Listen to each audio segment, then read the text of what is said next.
Hey guys, my name is Ron Cecil. I'm a men's relationship and recovery coach. I've been helping guys since 2015 create the conditions in their life to make their marriage thrive. A lot of times guys come to me because they're at a point in their relationship that feels like their marriage is going to fall apart. And the truth is, you're probably here because of the same reason. You saw the title, How to Save Your Marriage. Do this before it's too late. Now, unless I could actually see into your relationship and meet you and meet your wife, I can't tell you whether or not your marriage is going to make it. And before we get into any teaching, which I think will be very valuable, so please get a piece of paper and a pen, take some notes.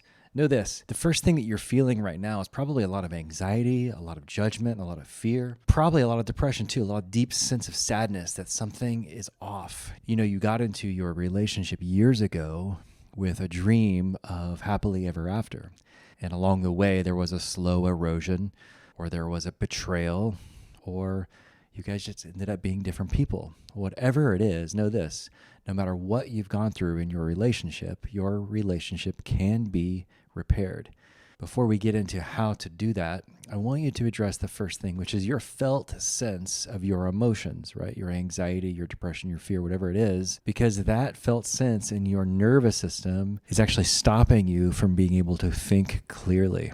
I know it's very hard. I've had panic attacks in the past. I went through a divorce myself, by the way, in my early 20s, and remember getting the divorce papers served to me. I was living in the UK. I went overseas to work at a job that I thought would impress her. I thought would put all the elements together in our relationship that were missing, and that it would win her back by performing and being perfect. And she sent me the divorce papers through FedEx in the mail. The whole time I was thinking she was going to come out and move over with me because of how impressive I was. And I remember the anxiety I felt in actual panic attacks. I remember thinking I was going to die and got on the floor totally convinced I was about to die. And the only reason I knew I wasn't going to was because I had seen a friend of mine go through exactly the same thing when he went through a divorce too, just a couple years before. So just sitting where you are, take a deep breath through your nose, close your eyes just like me, touch your chest, and say, I'm going to be okay, no matter what. Several years ago, my wife and I were going through a hard patch. I'm remarried now. I've been married for 15 years. We have 2 great kids. We're living in Spain as expats, doing a pretty good job of life right now, and it feels okay. But several years ago, this is about six years ago, my wife and I are going through a real tough patch, and I wasn't sure how we were going to make it.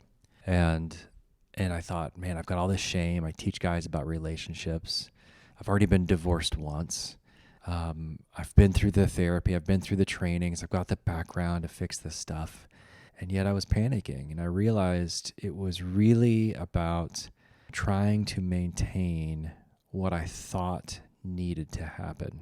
You know, I had a sense of we need to stay together, and it needs to look like X, Y, and Z. And the truth is, when you get like that, when you're in a relationship, it gives you a narrow scope of vision of what can happen in a relationship, which is healing and wholeness and connectedness. And I went to a friend of mine for some advice, and he said, before you do anything, you need to imagine that you are going to break up, that the marriage is done, and that you need to figure out how you're going to survive this. And for some reason, a light switch went off. You know, I thought, okay, I want to live. I want my life to be good. I want to thrive. I want to have a good life. And I want to be a good dad to my kids. I have a son and a daughter. And for some reason, that helped me determine a better outcome immediately, right then and there. So if you're feeling this kind of deep sense that you don't know how to do this, that you don't know what your next step is, just start right there.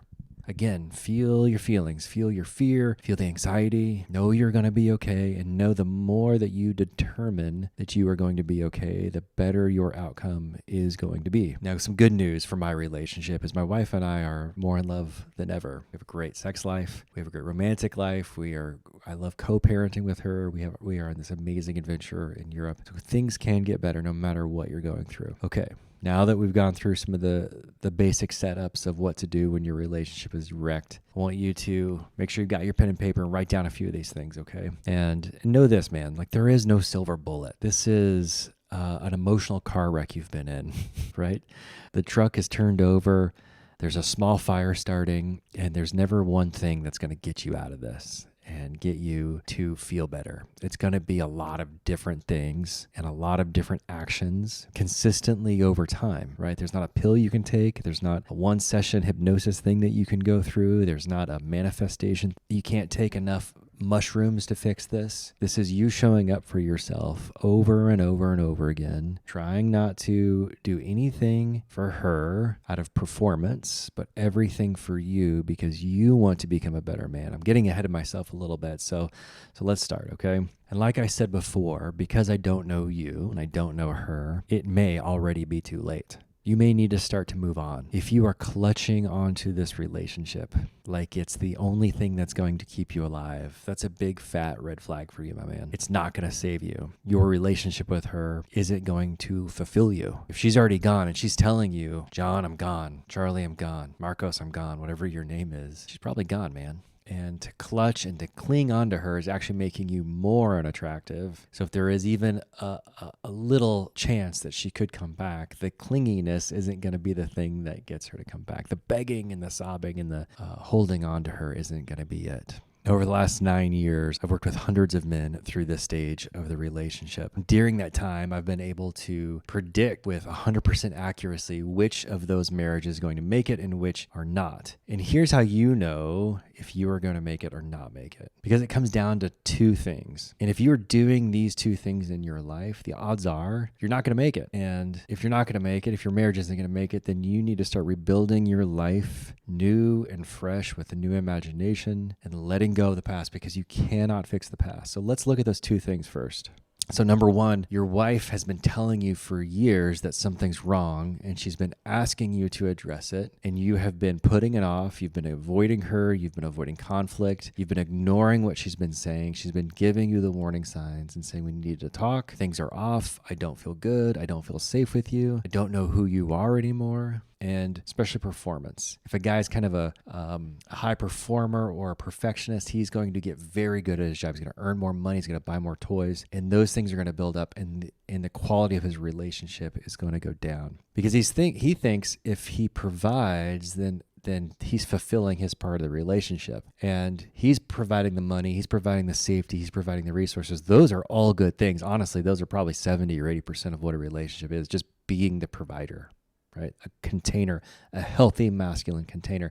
But guys, you're ignoring the hard part, right? When you do, when you finish a project and the project says like the last 5% of a project takes 80% of the effort, think about it like that, right? You're doing the good work. I don't want to take that away from you. But that little bit of effort, the percentage of what they're looking for, takes a lot of hard work. And it takes hard work because you never learned how to be in relationship, because you had poor models of relationship when you were growing up. That's okay. That's not your fault. Now you get to do better. Now you get to fix it. Take responsibility for that. If she's been saying in the past, I need to talk to you, and you've been ignoring it, now it's time to show up. Now it's time to sit there. Now it's time to feel the discomfort of being in conflict without losing your cool, without excusing yourself, without making up stories of why this is happening, and being 1,000% honest about what's going on. All those men that I talked about who were ignoring what was going on when their wife was talking to them had one common trait, and that is arrogance. This deep sense of arrogance that they knew better than her. Man, in some cases, they do know better in some areas. But if she's saying something's wrong, think about it like the check engine light, right? Some light's on your dashboard and you're ignoring it. Eventually, it's going to go bad. Okay, the second trait that I see in relationships that always lead to doom is when the guy loses his shit when she says she's gone. When the guy throws tantrums, loses his mind, gets super clingy, gets really resentful, gets really angry, starts to blame everything on her. He feels like his emotional center is blown to pieces because he doesn't know what it's like to be his own man. He thinks that who he is in connection with her. By the way, I've been there. I was raised by a codependent who was raised by a codependent who was raised by a codependent. My dad was married 8 times. My mom was married 5 times. I also learned that to be in a relationship, I had to be clingy and to melt into someone else. I had to relearn that. I had to unlearn that. And when I went through a divorce in my mid-20s, I was the same way. I was exactly the same way. She'd been telling me for years something was wrong, and the best she could when she was a young woman, and I ignored it. I ran away because I was afraid of facing reality. And then when she finally left, I lost my mind and blamed everything on her. And I see it all the time, over and over and over. I talk to guys every week who are experiencing those two things. And when they are experiencing those two things and unable to zoom out, the relationship is basically going to fall apart. You just have to prepare for that. So if those two things are true for you, you have a long road ahead of you. Now, here's some things that you can do now that will start to repair your life, your soul, your body, your emotions, and it might lead you back to love with her, or it might lead you back to love somewhere else. Now, here's the funny thing. If you focus on these 4 things I'm about to talk about, no matter where you are in a relationship, it is going to create the conditions for a healthier marriage. If you're already broken up, it's going to create the conditions for a healthier life and the potential and possibility of a healthy love life and marriage in the future. Like I said, I've been remarried now, 15 years into a marriage. I love my wife. My wife loves me. I also know that I'm a whole, capable, good man without her. I don't need her in my life to complete me. Do I want her in my life? Totally. Do I want to be married? Yes. Do I know I'd be okay if I was single again? Absolutely. Am I a good dad? Yes. I love being a dad. So hold on, get your pen and paper out, write these things down. So the number one thing you got to focus on, guys, is to deal with the codependent actions in your life. So how do you do that? I break it down into several small steps. Number 1, create healthy boundaries in your life, especially when you need to say no. If she's asking you questions, or your coworkers are asking you for favors, or whatever it might be, and you want to say no, but you compulsively say yes, learn to start saying no. Say it. Say it with me. No. Remember, no is a complete sentence. Forget who that is. I think it's Anne Lamott. No is a complete sentence. You don't need an explanation. You don't need a follow-up. You don't need a but. Just no. The next thing is notice your people-pleasing tendencies. We become people-pleasers when we grow up in a family that requires us to be perfect and requires us to take care of everybody else's needs so that we feel loved. Most of us grew up like that. You know, our dads walked out and we became the men of the house, and we learned to take care of everyone around us, learned to be the center of the party. We learned how to just get things done. And when we show up somewhere, we want to be the center of attention, and we want to take care of everyone else's problems but our own. And we ignore our own needs, and we ignore our emotional and mental health. Hell, we ignore our physical health. We ignore our dental work. We do everything else but take care of us. So start working on people pleasing yourself. Imagine what you would want, how you would want someone to treat you, and begin to act that way toward yourself. And if you need someone to treat you differently, you need to ask gently, without accusation, without arrogance, without pride. Hey, can you treat me in this way that I would like to be treated? Getting this down? So along with that people pleasing, the other thing is you need to stop trying to take care of her every need. Here's a couple of ways you know you are doing that. So next time you're coming home from work and you pull your phone out, notice what you're doing. Are you texting her to ask her if you can pick something up on the way home? Are you texting her to see how her day's going? There's something compulsive in you that's reaching out, that thinks if she's okay, or if I can fix something for her or provide something for her, then I'm going to be okay. This means you are making her your emotional center. That means if you take her away, you don't feel good. You don't feel safe. You have to learn how to repair that by being that for you. I've got plenty of other videos on what that means and how to fix that. And if you're really curious, you can call me sometime. We can talk about it. But lastly, on that topic of this codependency stuff, is learning how to stop making her your emotional center isn't going to be this light switch you can make. And also, it's easy for us to swing from one end to the other, right? Okay, she's my emotional center now, and now I'm going to ignore her and reject her and all those things. I'm not saying to do that. I'm not saying be a dickhead to her. I'm saying stop being so clingy. Stop making her your mommy. Learn how to be your own man. Learn how to show up in a relationship where you aren't trying to perform for her in order to have more sex or in order to feel safe. Show up in a relationship that you know deep down is healthy. It's not a mystery, right? You know how to be in a healthy relationship. If you just think about it, the reason you're not in a healthy relationship is because you don't think about it. You act compulsively. You act from broken instinct. It's just easier to react than it is to be conscious about it. Okay, there's 3 more points I want to make before I finish this video. Number 2, and I've mentioned this 3 other times in this video, so I want you to really catch this, and that is to notice your own arrogance. That part of you that thinks you are smarter than everybody else in the room. Guys, sometimes that's true, but it doesn't mean you get to be an asshole about it. It doesn't mean that you get to bulldoze over other people. It doesn't mean that you get to ignore what she is saying.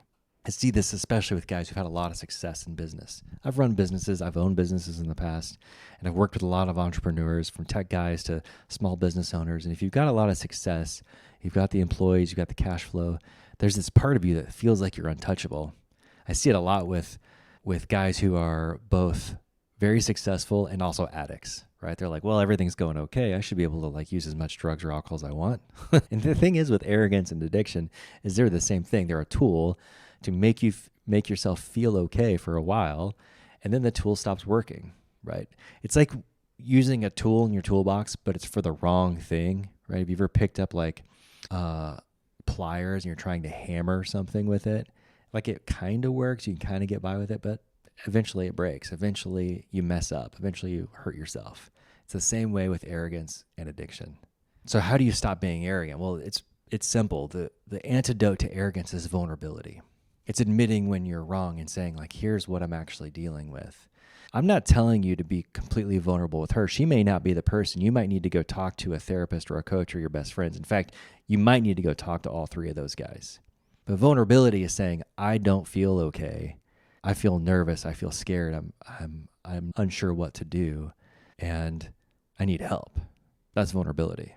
And interestingly, the cool thing with vulnerability is if you want more intimacy, sex in your relationship, then it requires a certain amount of vulnerability. And the more you can lean into that, the more connection and intimacy that you're going to feel in the bedroom with your partner. Okay, 2 more points before I jump off, guys. I know I'm spitting a lot of facts at you and a lot of stuff, and it probably feels like you're whirling around. So if you're feeling anxious again, take a deep breath with me. Let it out. Know that I've been there. So many men have been there. Guys, you get married, you flip a coin, odds are you're going to go through a divorce, right? 50-50 is what you got, 50-50. And if your parents were divorced, then the odds are even higher, right? If your parents were divorced like mine, then I had like a minuscule advantage to being married. I remember when I asked my father-in-law for my wife's hand in marriage, the guy to the woman I'm married to now, he looked at me, he's like, listen, Ronnie, I love you. You're a great guy, but the odds are stacked against you. You know, your parents have been married a bunch of times. You've already been divorced. She's a single mom. Like, this is kind of a recipe for a disaster. What are you going to do? I'm so glad he brought that stuff up because it made me conscious of the way that I was living and conscious in the way that I'm relating to somebody else. And it's made me show up every single day in my relationship thinking that I can't take advantage of this. This isn't a given. I want a high-quality marriage. I have to act like a high-quality person and demand that my wife and I relate to each other in a high-quality way, which means vulnerability, throwing my arrogance out, not making her my emotional center, finding community, getting help, and so much more. So there's 2 more points I want to make before we finish. That is, you need to stop avoiding conflict. I know I've been hinting about it before, but I mean that in your total life. Because avoiding conflict makes you have low self-esteem. You avoid conflict because it's uncomfortable. You avoid conflict because it's painful. You're afraid of what's going to happen. You're afraid of being found out. You're afraid of releasing the anger and resentment that you've got. You're afraid of like just spewing that on her and blowing up. You're not a monster, guys. If you need to let the stuff out, then go take a jiu-jitsu class, go boxing, go for a run, like let that out. She's not the object of your anger, right? There's always an issue below the issue. You feel like that because you're powerless. You don't know how to have power where you are. So allow people to see you. Allow the conflict to happen. It's okay to write notes down before you have conflict. It's okay to say, hey, I'm about to talk and respond, and I reserve the right to let this be a rough draft, and I reserve the right to change my opinion on what I'm about to say. It's okay. Let yourself be in conflict. This isn't war. It's love. It's marriage. Notice yourself. Notice your nervous system. Allow yourself to calm down a little bit. Lower your voice. Chill out a little bit. You don't need a beer to do it. You don't need to smoke some weed beforehand. You can show up just as you are and have all the resources that you need. Here's my last point. You need to start focusing on you. You need to find things in your life that you do for you because you love them.